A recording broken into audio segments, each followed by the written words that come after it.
I am so excited about this interview, so I hope I don't flub it. Please take a seat. So I met Haviila, I think it was probably 6 or so years ago. I was given a chance to speak at a Langham Partners event in Phoenix, Arizona. And she's one of the shining superstars of Langham. What Langham does is they work hard on educating, getting Ph.D. type education, people in the majority world who will continue to live and work and minister and train others in the majority world. And so Haviila is one of their superstars because she not only, well, you'll hear about it, but 2 of her books that I've got right here, a book on the Song of Solomon or Song of Songs, and a book on Ruth, which she lectured on last night. And I'm eager for you to hear about that and so much more from her. But we're going to start out with the basics. So would you tell everybody a little bit about you and your family and where you're from? Good morning, everyone. It's so good to see all this big full of people. Numbers is something you associate with India, especially in Right, so this is really good. I come from Bangalore in South India. It's a city that I was born in and grew up in. And I was an only child till the age of about 12, and then we adopted a little boy. He was about 4 years old when he came in. And I'm married with 2 grown children. Our son married into the Mumbai, Bombay Jewish community, and they went on to live in Israel for 7 years. But just this last year, they've relocated for the long term, and so they brought with them our little 5-year-old Nathan. So that's the only grandchild I have. Our daughter is married and lives not far from here in Miami. So that is my family. Oh, 2 dogs. A golden retriever named Rahel and a Doberman Indie crossbreed called Leia, Rahel and Leia.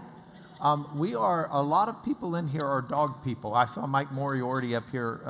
He is a really big dog guy. He used to have a dog that would go to the football games. They would take him to the football games, American football. And there's a kicking tee that you put the football on when you're kicking off. And his dog was trained to run out after the kickoff, grab the kicking tee in his mouth, and run off to the side. So we like dogs. That's popular. All right. I've put up here a map of India and the surrounding region. You are from Bangalore, as you call it. Is that the same as Bengaluru? Right. They've been particularly patriotic about renaming the cities back to the names that they had before the colonizer changed it all. So now what was Bombay is Mumbai, what was Madras is Chennai, and what was Bangalore is now Bengaluru. It doesn't stick though. Everybody still says Bangalore. Yeah. All right. So there's a little logic to renaming places, you know. People use the name with the fewer syllables, just because we are naturally lazy. So Bengaluru has 4 syllables, whereas Bangalore can be said actually in 2 syllables, Bangalore, like that. Easy. Efficient. Yes, that's the way we are here. The real name for Houston is Haviila. What's he stone? Very few people even know that. Most just call it Houston. 2 syllables, you're done. So Mumbai is Bombay, old name Bombay, but not as, yes, it's renamed. Chennai, you mentioned. And to help us orient, because we don't tend to know the other surrounding areas, Sri Lanka is off the coast of India in the south. Right. You've got Pakistan to the northwest, Nepal to the northeast. That's where Kathmandu is. Right. Bangladesh, also to the northeast. And then from there, you branch out into Iran, Afghanistan, China, and the Far East. Myanmar is also quite a close neighbor. I say that because we get a lot of students from Myanmar to train in our seminary. Okay, and that's over here, old Burma. Burma. Now Myanmar.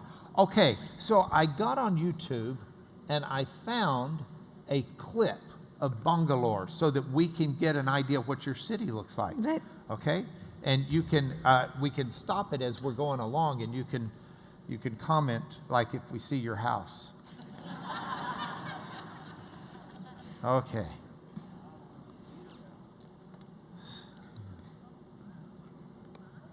So this is your, yeah. Does this look familiar to you?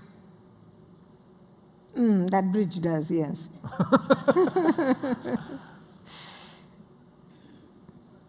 And these look, that's a government That's building. the government buildings. And evidently like, do you ride the train? The metro, no, not much, but it's very useful. Okay. Yeah, see, now you know what I mean about people. Yeah. Yeah. Lots of people. You got pretty parks. These are old British buildings. You got a football club over there.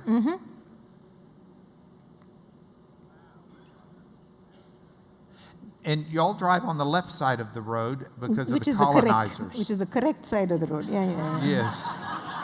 Yes. Or so the colonizers thought. Let's see. I think this is basically a good bit of it. So, this is where you live?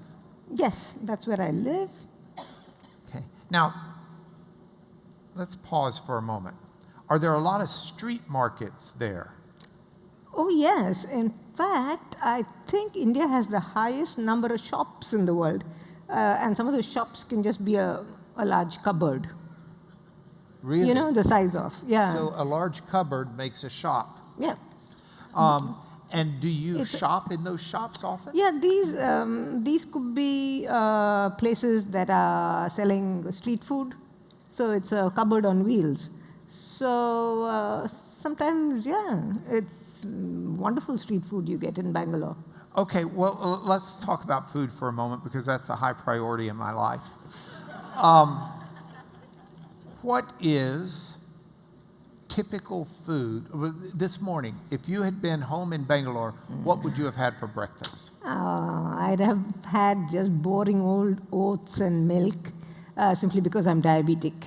Okay. But there's a whole lot of other breakfasts I could have had, cooked breakfast. Yeah. Including, my favorite might have been something like a crepe, you know, the French crepe. It's made with rice flour and nice and crisp on the outside and soft and spongy on the inside. A little bit like your Ethiopian injera, something like that. And that comes with a little gravy on the side and filter coffee on the side. Oh, Yeah, okay. yeah, yeah. Coffee and crepes. That sounds like that could be pretty good.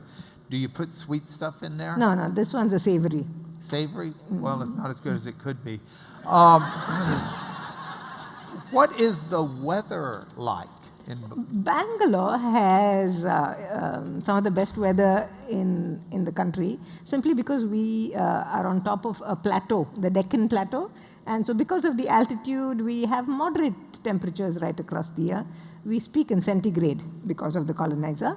So it would be about 17, 18 degrees centigrade right now. But we're moving into the summer months. April and May are searing hot. And then the temperature goes up to around 32 degrees centigrade. But then it drops again once the monsoon comes in June. Okay, so centigrade, for those of us who threw the shackles of the colonizer off before India did, we left the colonizers in the 1700s. We use Fahrenheit. So in the summers, it's in the 90s. And in the winters, it rarely gets below 60, but it's cooler. Yeah, it can go down to 13, 12 night temperatures. Okay, which is in the 50s, I guess. All right. In terms of industry, I read on the internet that Bangalore is a big internet. Somebody called it the Silicon Valley of India. So you are internet access, you're all over that stuff? All of that, yeah. It's not bad. In fact, wherever I go, if I ever ask for help with my computer, they look at me oddly. Like they're expecting me to fix their computers. Okay. You are a Christian. I think now within India, we've got a large Hindu presence, right? We've got, are there Muslims in India? I would assume you've got some Buddhists as well. Yes. You've got Christians. You've got at least a Jewish community. Oh, yes. And are there any other faiths that we're missing, or is it pretty diverse?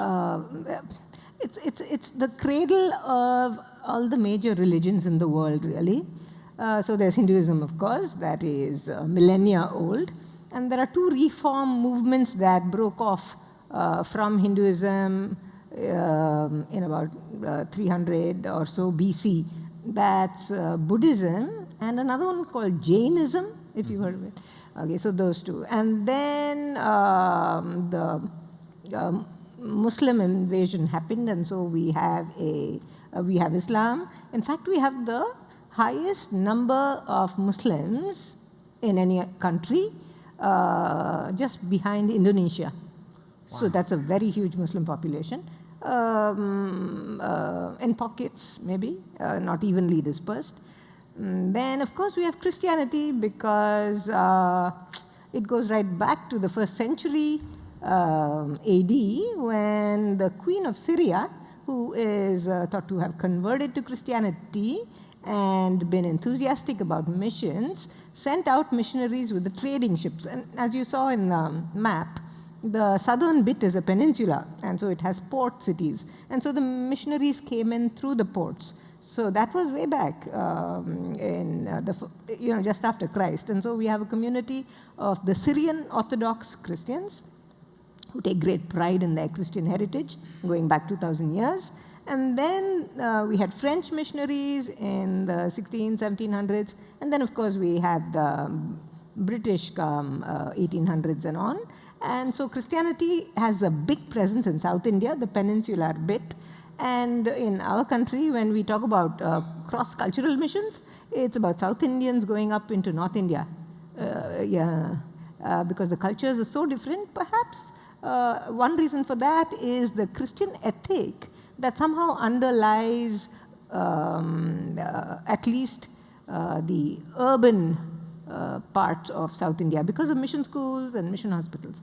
Yes, so we have that. So I think I've said all the religions we have. Okay. Yeah, it's interesting if you go back to Christ and the birth of Christ. The wise men bring gold, frankincense, and myrrh. It's a clear indication that there's already a very ready trade with the East. Yeah. And in fact, the Jewish community, they largely are in the port towns, in the port cities. Some of them pride themselves on having arrived in the days of King Solomon even, or at least after the fall of Jerusalem in 587 BC. Yeah. So, wow. So, and then there's also, I think, and I'm going back in my brain, I didn't refresh on this, but wasn't there an early church tradition that Thomas may have gone to India to do mission work as well, one of the 12 apostles? Yeah, that's a very strong tradition, and those who are in that tradition are the Marthomites, the St. Thomas tradition, and he is said to have been martyred in Chennai, which was Madras. Yeah.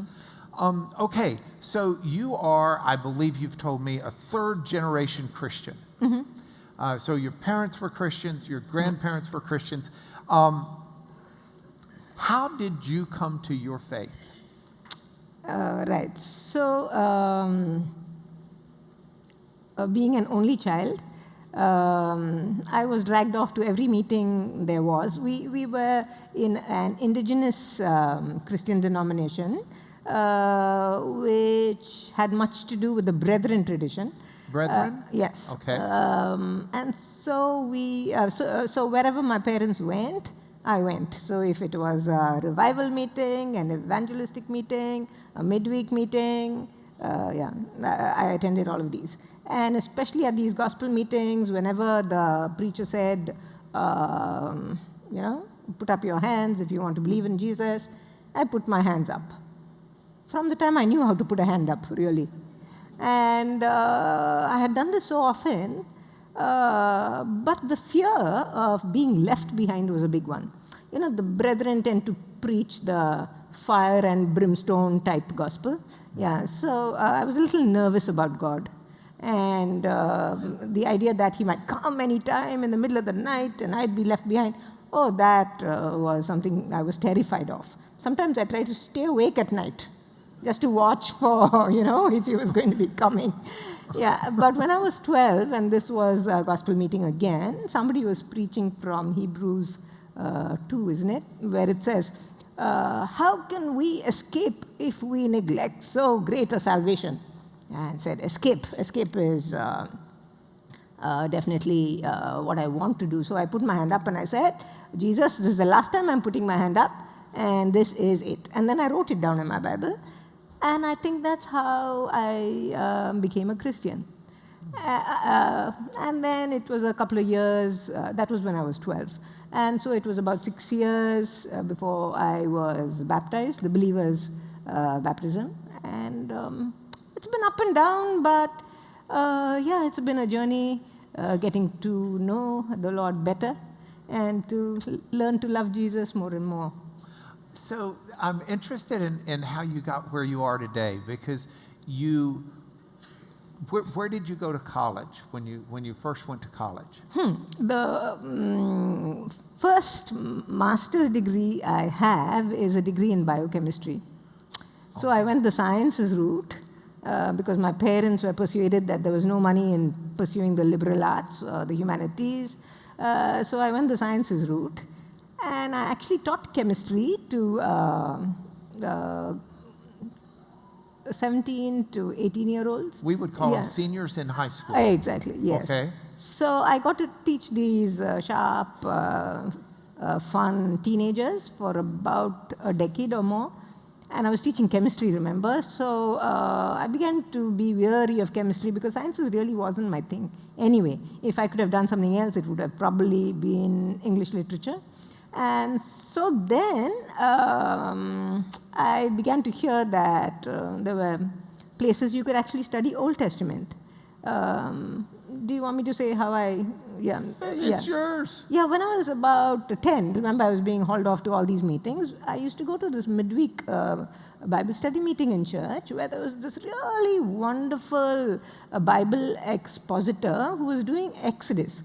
Not just the fun part, the movie parts of Exodus, this is after Pharaoh and all those things have happened. You get into the second part of Exodus and it's all about tabernacle construction and whatnot. But he made it come alive in such a way that I thought to myself, if I could do this, study this in college, how fun that would be. But I didn't know then, when I was 12, I didn't know that there were Bible colleges. I didn't know you could study this and devote your whole life to it. I didn't know that. In fact, that evening I remember when the Bible expositor said, now are there any questions? I put up my hand and I asked a question. And when I went home, my father said, never do that again. Women are not allowed to speak in church, he said. In fact, the Bible says, if you have questions, you should ask your husband at home. And I'm thinking, you're 10 years old. And I'm thinking, it's going to be a long time. I better write it down. So.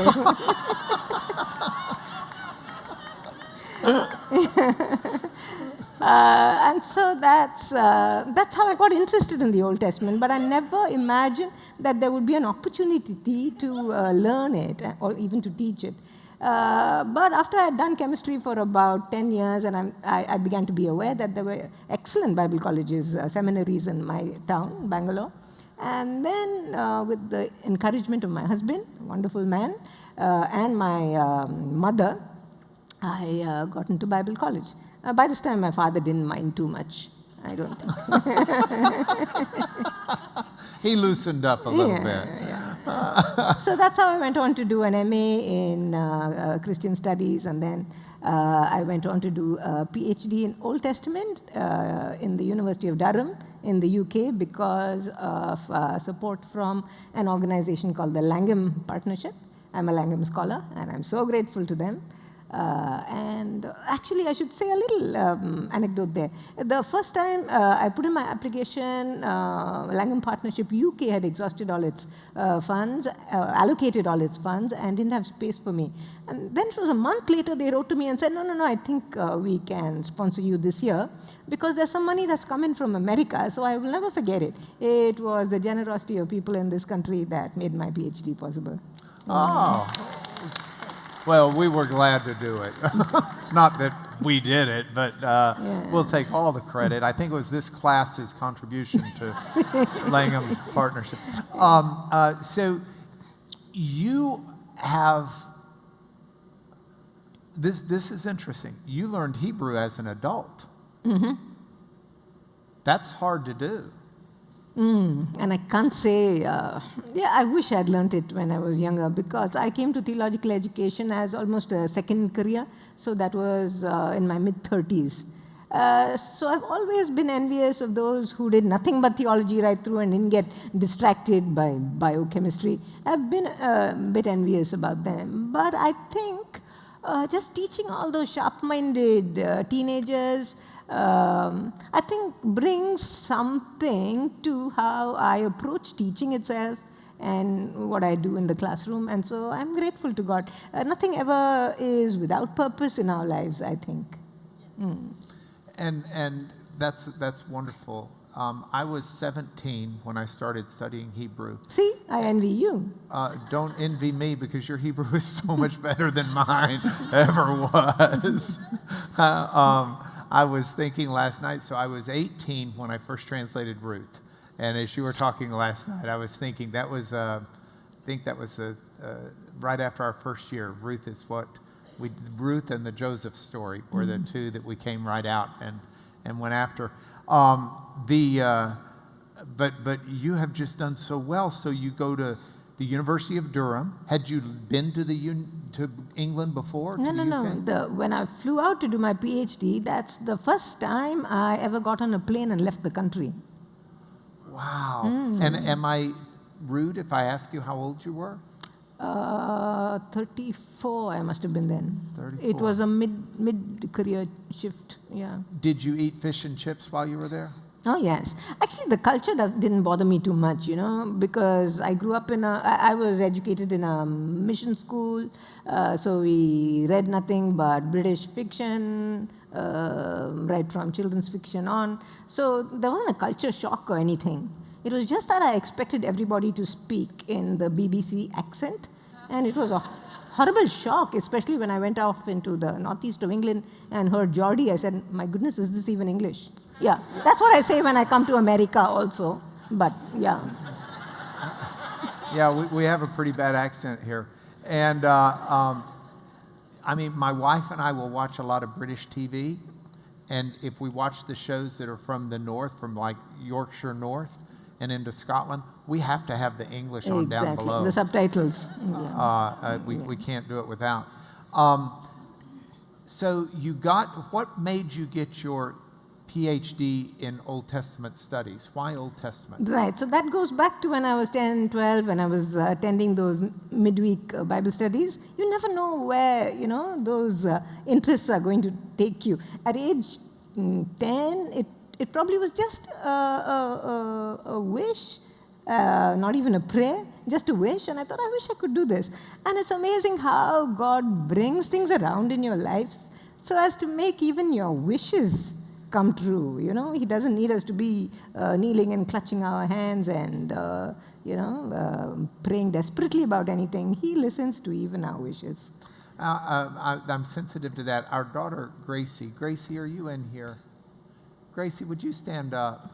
This is our daughter Gracie. Is she standing up? Our daughter Gracie wished that she had a child. And she's about 2 months from having 4 children under the age of 4 all at once.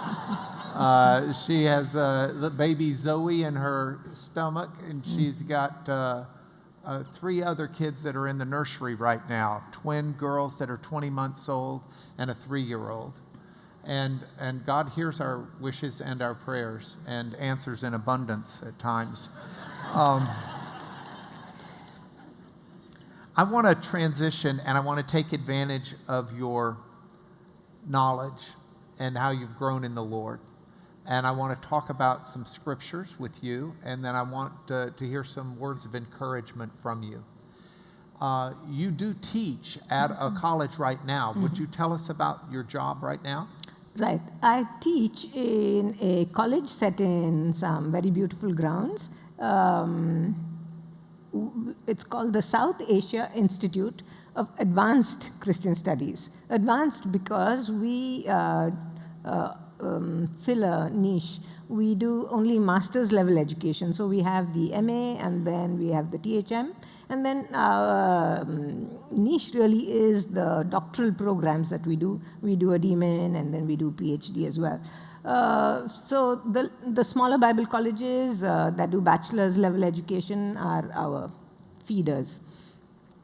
What's really fun about the place in which I minister through teaching is that we are a trainer of trainers. So the students who come to us mostly are mature students, people who are already serving out there, either in the mission field or in other seminaries at mid-level leadership levels. Pastors, those who want to be Bible translators. So churches sponsor and organizations sponsor them to come to us. And so the work we do in equipping these people for this gamut of ministry is extremely rewarding, because you can see the results of it almost immediately. With teaching, for example, 60% of our graduates go off to teach in other Bible colleges, maybe at the bachelor's level. And within a couple of years, even within 3 or 4 years of that, those students may come to us at SACS for a higher degree. And so I've met sometimes a new student who's come up to me and said, "Oh, ma'am, you teach just like my teacher back in whichever seminary they came from." And I'm thinking, that's because your teacher was my student. So I call them my grand students, and I have so many of them. And I rejoice that within maybe another 5 years, I might even have great-grand students. Yeah, so it gives you so much satisfaction to be able to see your work being replicated across all the corners of that great big country, which really is a subcontinent. So our alumni are going off into Islamic context, into Buddhist context, because we have people serving even in Thailand and beyond. So it is a replicative work. It has a reach beyond what I can humanly achieve, simply because the work multiplies through our graduates every year. I'm going to brag on you for a moment. She served for a period of time on the translation committee of the NIV. So if you've got an NIV, you are also sort of great-grandchildren students, at least the effects of all that you've done. Okay, so on our panel discussion Friday, you mentioned something that I want to talk about. You said, you asked the question, in weddings in the United States, do people ever reference the Genesis passage that the two shall become one flesh? And I said, yes, they do. And you then said that sometimes there's a depth and a level of understanding that we may miss out if we just understand it by reading it with Western eyes. And I would love for you to walk through that with us and give me a chance to work through it with you in a little more detail. So why don't you, I'll put it up here for us to look at, and why don't you walk us through what, and I'll back up and say this. One of the biggest problems, this is so important, I'm standing up. One of the biggest, problem may not be the right word, but one of the biggest impediments to us more deeply understanding Scripture is we tend to read it with our 21st century Western mindset. And so many of these passages are so alien to a 21st century Western mindset. Rabbinical thought at the time of Jesus is in some ways so alien to the way we think that we run the risk of missing some of the depth of what's in the material. I think even before we get here, a classic example is the John 3:16 passage you talked about yesterday. So why don't we start with that, and then we'll go to the Genesis 2. Right. John 3:16 is what they call a hot button text. And so Bible translators, I know the NIV Bible translators are a little cautious about rewording John 3:16 as we've received it through the King James family, which is God so loved the world. I'm no Greek scholar, but the Greek apparently is in favor of putting it like this. This is the way in which God loved the world. This. That he gave his only begotten Son. This is the way. So the so over there is not indicative of degree. You know, God so loved the world, but it is God does love the world. And this is something that's passed on to us who haven't been sensitive to the way English words change in meaning across the centuries. So this has come to us from the King James family of versions. And so you will find that with more current translations, maybe the NET or the NLT, you'll have to look it up. The more current translations will say, this is the way in which God loved the world. He gave his only begotten Son. And you should read the context before and after to figure, where is John 3:16? What is the... So the English Standard Version, for example, which is what I typically will teach out of, is that God so loved the world because they don't want to change that language that everybody grew up and memorized, but they'll drop this footnote, and that footnote 7 will say down at the bottom, or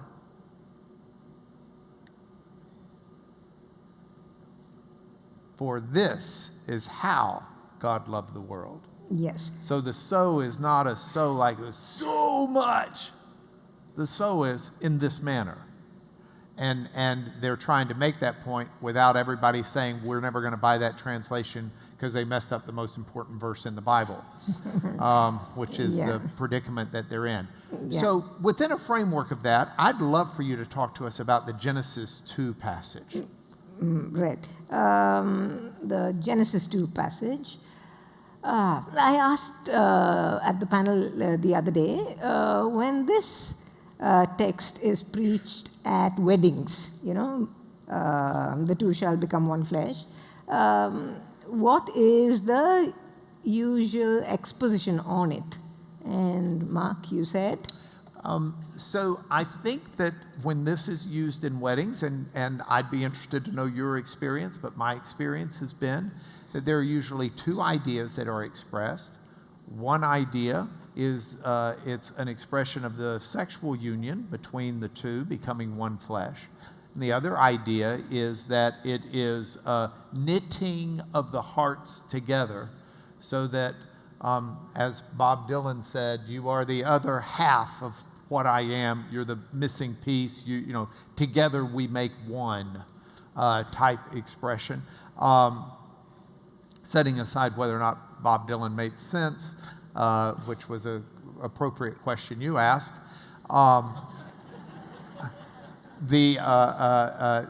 the import of this verse is actually found within the context if we look a little bit deeper. So take us through it. Right. I'm not totally setting aside those interpretations. We hear them all the time at Indian weddings.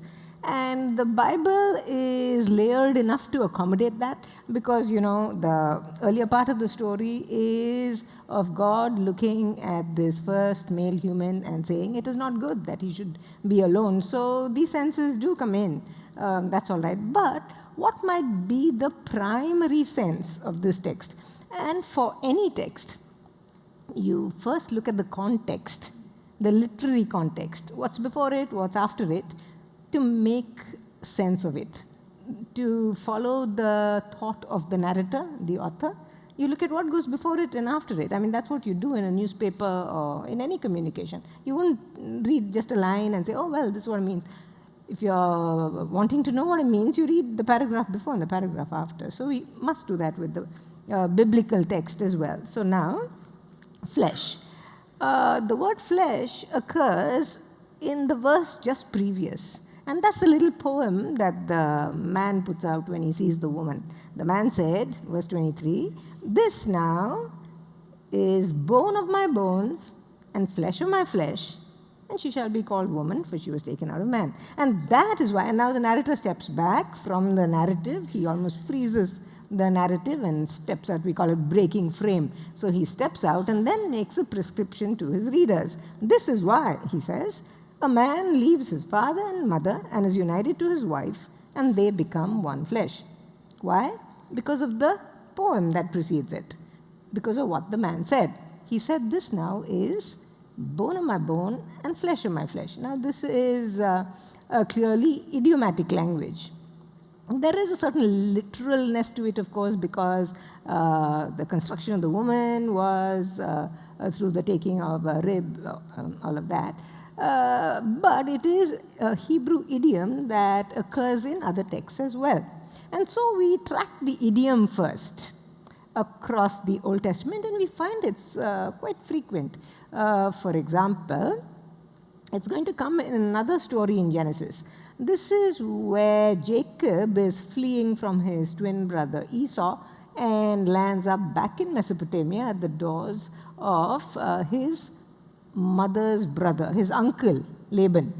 And when Laban opens the doors and meets his nephew, hasn't seen him ever, he says to Jacob, well, you're welcome to come stay with me. You are, and this same idiom comes up. The idiom is bone and flesh. You are my bone and flesh. In English, in the NIV, for example, you will have it rendered into the English idiom, which is flesh and blood. It's the same thing, flesh and blood. Bone and flesh in the Hebrew. You are my bone and flesh, says Laban to his nephew, Jacob. And then in the book of Judges, there is someone we might not be too familiar with, Gideon's son, a certain Abimelech, who is trying to gather votes and make himself king somewhere. So he goes off to his maternal town of Shechem, and he says to the people of Shechem, make me king over you, am I not your bone and flesh, he says. Another place could be when David is already crowned king over Judah, 7 years have lapsed, and now the northern tribes come to him and say, come, be our king also, because you are our bone and flesh. So now, think about the parties in all these examples I gave you. The two parties are male. Yeah? And it's quite different from, this particular context, which is a marriage context, a man and his wife. Those are male parties. What we're talking about when we talk about bone and flesh, or flesh and blood, is kinship relationships and kinship obligations. This is big. This has a very high value in collectivist societies, which place a high value on community, and the opposite of individualistic. As I explained, that is why it's because of kinship obligations that you have so many Indians in America. Because the man who first comes here is now obliged to his kin to bring them all over to this land of milk and honey. Yeah? Sure. So he's obliged to any brothers or sisters he might have. He's obliged to the children of his brothers and sisters and their second cousins and their pet dogs. And it just goes on like that. Kinship obligations are really very high. And so that's why when a woman is married, she comes into this household of her husband as an outsider. An Indian mother is very likely to say to her newly married son, and you're listening to what this wife tells you? And how long have you known her? 3 months? Me?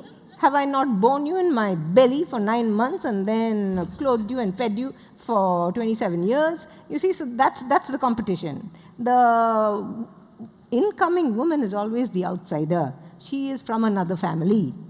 She is not blood. She is not kin. And so that is where this text is now so countercultural. It's a shock even. It's saying, once you're married, it's addressing the man, because we're talking about patriarchal systems here. It's saying to the man, reorganize your kinship obligations. Who's sitting at the top of that pyramid of obligations? It's usually the patriarch of the family, the father, maybe an older brother. So that's not who your primary obligation should now be directed at. Revise that hierarchy. Who sits at the top of that pyramid now? Not even the father and the mother. It's the wife. That's something the Indian mind, really struggles to wrap its head around.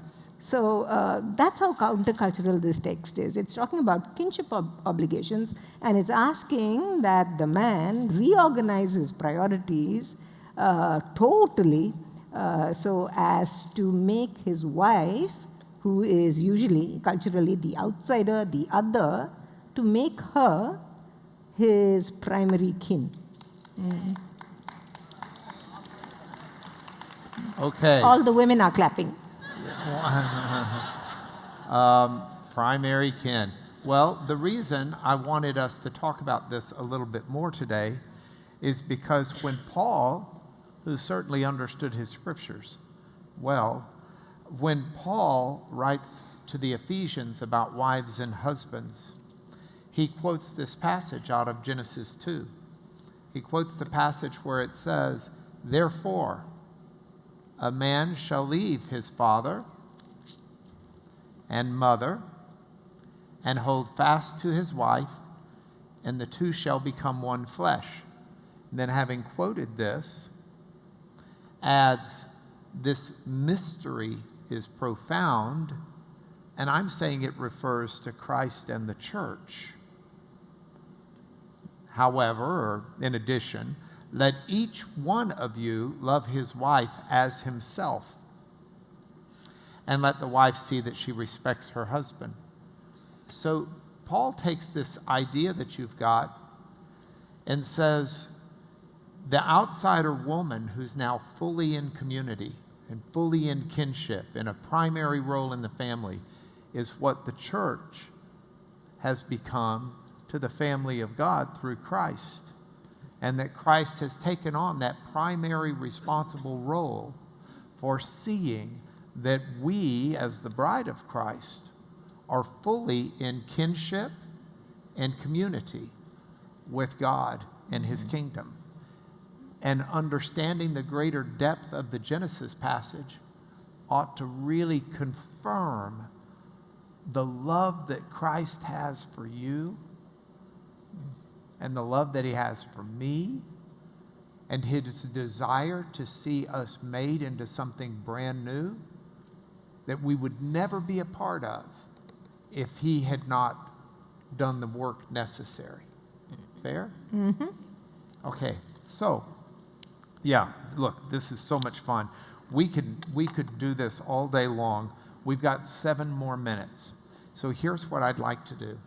I'd love some encouragement from you for us, but is there a way you could give us maybe one more passage that perhaps you have got some insight into that we might be missing? Is there another passage that... This comes out of a small conversation I had after the lecture last night with someone who came up to me. So I thought maybe it's worth looking at that. Where should I turn? Let's see. 1 Kings 18. 1 Kings 18. Now, 1 Kings 18 is set in the times of King Ahab and his Phoenician wife Jezebel, who has imported the worship of Baal into Israel and is serious about stamping out the worship of Yahweh in favor of the worship of Baal. So in this climate of persecution, severe and intense persecution, systematic persecution even, because Jezebel is killing off all the prophets one by one. She has a hit list that she's working through. So in this climate of persecution, there is a certain Obadiah who is in service to Ahab, who has quietly smuggled 100 prophets. This is 1 Kings 18:4. While Jezebel was killing off the Lord's prophets, Obadiah had taken 100 prophets and hidden them in 2 caves, 50 in each, and had supplied them with food and water. And then in the chapter just previous, in chapter 17, in the same climate of persecution, Elijah, who has just now appeared before Ahab and said, there's not going to be any more rain. I mean, after that, you can't expect to live. God's commanded him to hide himself. Here it is, in 17:3. Leave here, turn eastward, and hide in the Kerith ravine east of the Jordan. You will drink from the brook, and I have directed the ravens to supply you with food there. So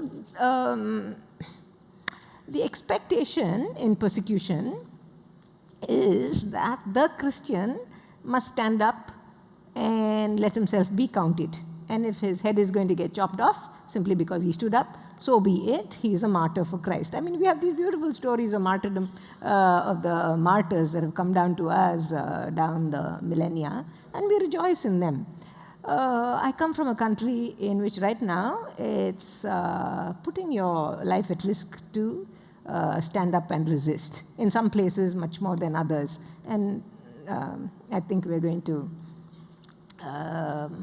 have to continue in this situation for some time in the future. And so I want us to be sensitive to the fact that in the Bible, the one who is faithful to the Lord is not always asked to stand up and let his head be chopped off.